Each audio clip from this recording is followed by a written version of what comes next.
হচ্ছে। এদিকে অবশেষে স্বস্তি পেলেন পরিমণি, আদালতে আত্মসমর্পণ করে জামিন পেলেন বাংলাদেশের অভিনেত্রী। কিন্তু কেন আদালতে আত্মসমর্পণ করতে হলো, তার বিরুদ্ধে অভিযোগটা কি? সায়ন্ত আমাদের সঙ্গে রয়েছেন টেলিফোনে, আমাদের সহকর্মী সায়ন্ত।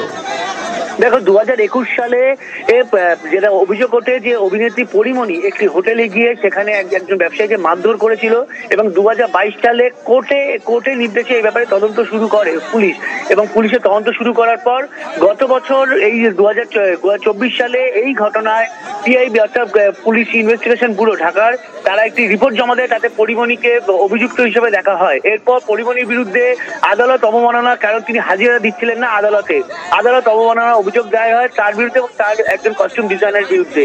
সেই ঘটনায় জামিন অযোগ্য পরোয়ানা জারি হওয়ার পর এতদিন পর অভিনেত্রী পরিমণি তিনি আদালতে আজকে চিফ জুডিশিয়াল ম্যাজিস্ট্রেটের কাছে আত্মসমর্পণ করেন এবং জামিন নেন। মূলত তার বিরুদ্ধে মারধর, হুমকি এবং একাধিক অভিযোগ দায়ের করা হয়েছে বলে পুলিশ সূত্রে খবর। শুভজিৎ, ধন্যবাদ সায়ন্ত। আজকে আসবো, আপনারা যে সবাই আসলে আমাকে সাহসটা জুগিয়েছেন যে আজকে জামিন নিতে আসবো এবং আমি জামিন পেয়ে যাবো।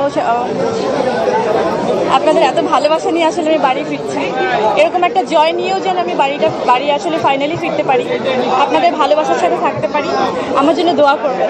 সবাই জানেন 4টা বছর আগের ঘটনা।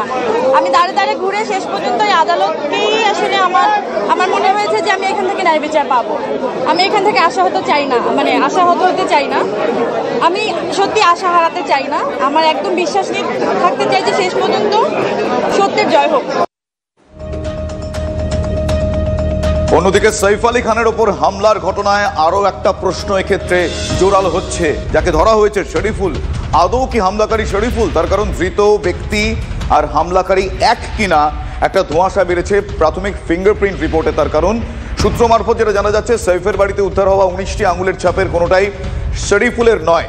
বাংলাদেশ থেকে যদিও এর আগে আপনাদের নিশ্চয়ই মনে আছে, শরীফুলের বাবা তিনি দাবি করেছিলেন যে সিসিটিভি ফুটেজে দেখতে পাওয়া ব্যক্তি শরীফুল নয়। যদিও মুম্বাই পুলিশ বলছে এটা গুজব। এখনো পর্যন্ত এই সংক্রান্ত আর কি বিষয় জানা যাচ্ছে আমার সহকর্মী সুজয়ের কাছ থেকে আমি জানবো। সুজয়, এখনো পর্যন্ত মুম্বাই পুলিশের তরফ থেকে বলা হচ্ছে এটা গুজব বলে আমরা জানতে পারলাম, তাহলে এই ধোঁয়াশাটা উদ্রেক হলো কোথা থেকে?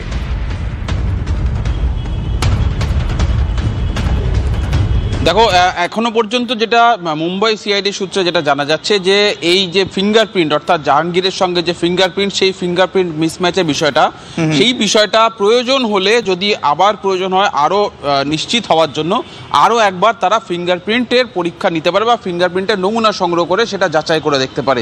তুমি জানো এই ঘটনার সঙ্গে দুটি দিক রয়েছে, একটি দিক মুম্বাইয়ের এবং অপর একটি এ রাজ্যের কানেকশন পাওয়া গেছে, অর্থাৎ এ রাজ্যের যোগ পাওয়া গিয়েছে ধৃত জাহাঙ্গীরের ব্যবহার করা সিমের সূত্রে।